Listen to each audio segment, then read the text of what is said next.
tears of relief as buses filled with evacuees from the besieged Azovstal steel plant in Mariupol arrive in the city of Zaporizhia.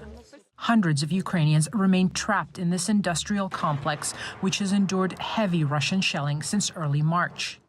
Moscow says 51 civilians managed to leave through a temporary humanitarian corridor. This plant is being seen as the last Ukrainian holdout in Mariupol, where President Vladimir Putin has now refocused his war. Ukrainian officials say civilian infrastructure across its easternmost Donbas region, which includes Mariupol, is being leveled.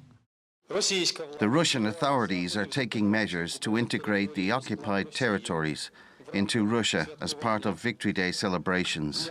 The occupation administrations have intensified counterintelligence measures and increased the number of checkpoints and patrols in the occupied territories.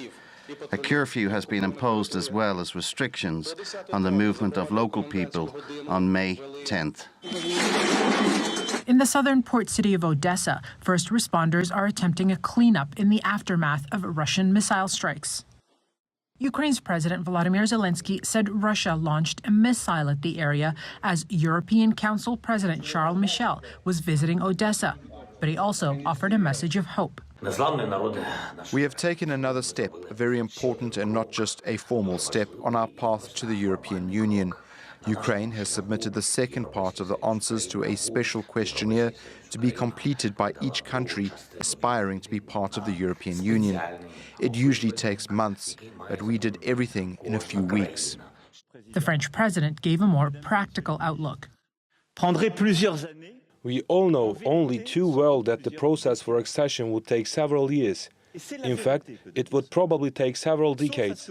And that is the truth, unless we decide to lower the standards. Even as critical parts of Ukraine are bombarded, U.S. officials say some Russian soldiers have been refusing to obey orders, and Moscow's war efforts have been anemic. The Biden administration is now requesting that Congress approve a nearly $40 billion security, economic, and humanitarian aid package for Ukraine, citing U.S. assistance as the reason Ukrainian forces have been able to push Russia back to the east.